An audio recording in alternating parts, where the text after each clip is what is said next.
1997 was an interesting year for the PlayStation, as it brought about many different types of genre-specific games and ideas to the forefront. Games were starting to transition into more developed elements, where developers were starting to understand the development cycles and they were really pushing the power of the PlayStation. And while many games and offerings were starting to reach newer standards, there were still some out there that had good ideas and were based off of well-known concepts, either movies or franchises or even books for that matter, but just wouldn't live up to the hype. As yes, for the multitude of great games, there is always a few that just never hit the mark, unfortunately, and that still happens even today. So here we have a game by the name of Hard Boiled that was released on the PlayStation in 1997 and was developed by Cryo Interactive, and is a mix of a futuristic hovercar action shooter game, almost like a 3D rail shooter, but has an OR type vibe to it. It has a similar concept and vibe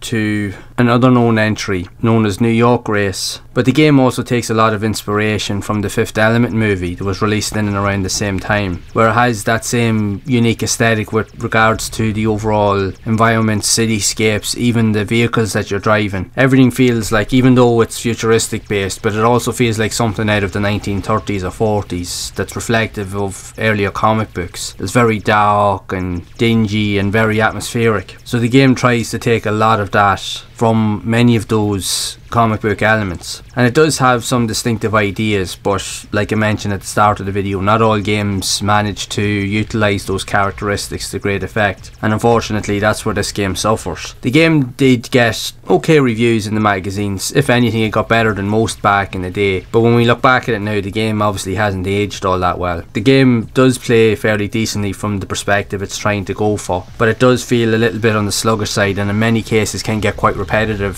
very quickly, as the levels are quite linear, where you have to avoid different projectiles. You also have to avoid different environmental hazards and elements, but you also have to utilise weapons like rockets, laser cannons that you use to defeat many enemy types and to just destroy obstacles that are getting in your way as you're driving or say flying or floating around the levels. The game is definitely reflective of its time, make no mistake about that. It is an interesting concept in what it's trying to do. Not the best game on the PlayStation, far from it, but it does have some distinctive traits that really set it apart from a lot of other games that were out there at the time. But the 90s and with the PlayStation era, with this era particularly of games, it was just an interesting time in general, as there was a lot of distinctive ideas. Right, some of them hit the mark, some of them didn't, but in many cases when we look back, they were well worth trying in many regards. Developers weren't afraid to take gambles on their ideas and to try and create something distinctive that would stand out, and they were quite within their right to do so, because when you think about it, in most regards when we look at games today, a lot of games that we see in modern times are basically reflective of earlier entries, even some of the ones that weren't considered that good. What a lot of developers would do today is they would take concepts from those earlier ideas and try to rectify all of the faults that were seen in those earlier titles to try and make them and create better experiences. So they definitely had and provided some inspiration in that sense in many ways. So the idea behind this game, really, even though it's more of a drive and shooting game, the actual story is based off of a comic book of the same name that was published in the early 90s that was considered to be quite popular, but unfortunately the game itself didn't reflect the overall elements seen in the book. Sometimes it was just hard to transition to that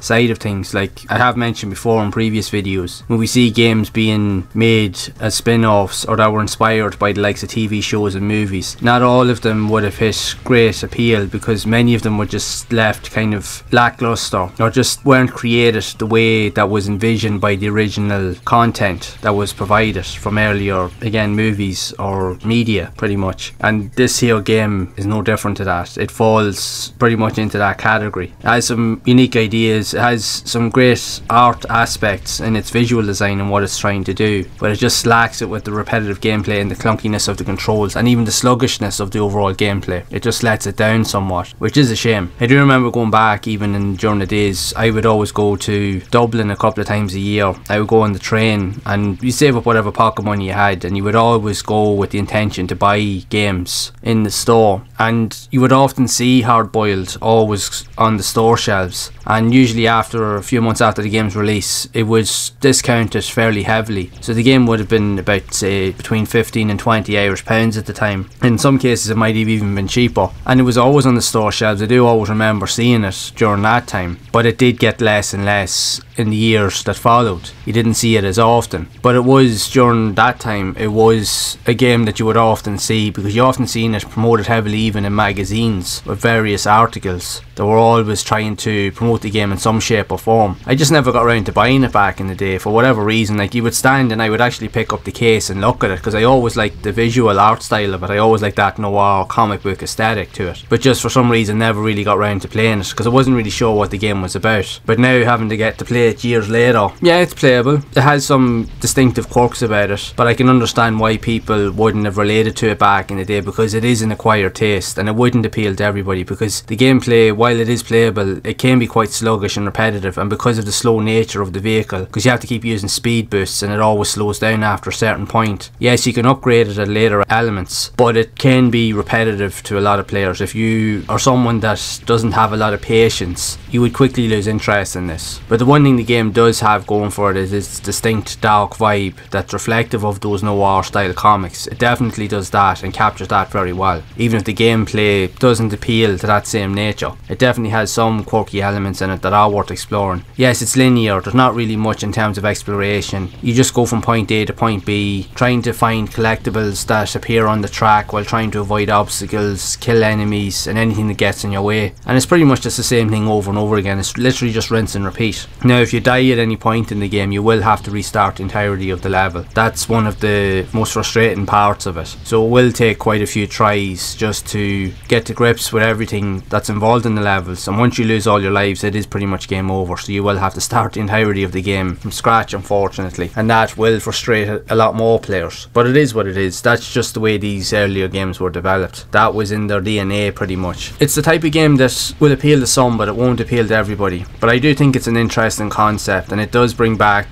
to a time when games were very experimental. If anything, for me, it was one of the best periods of games, because there was really something out there for everybody. Even these games here that in many ways, while it may not have aged well, and it probably isn't as appealing today as it once was, but back then there would have been people that would have been interested in it. There would have been people that would have enjoyed it to some degree, and if you were open-minded about the games you played, you probably would have gotten something out of this. See, it all depends on the player really at the end of the day. It all depends on your own perception of what you like and what you dislike about games. But I would love to know your thoughts on Hard Boiled for the PlayStation if you have played it yourself, and what did you think of it overall back in the day? Is this something that you would have enjoyed playing, or did you manage to have it? And if so, what do you think of it overall? So be sure to share it down in the comments below. And if you would like to see more content around more of these unusual and quirky style games that were also released on the PlayStation, then you can check out the videos here on screen, and you can also check out many other videos I've covered on the channel previously, so that you can see more of these games in action. And as always, keep those gaming memories alive.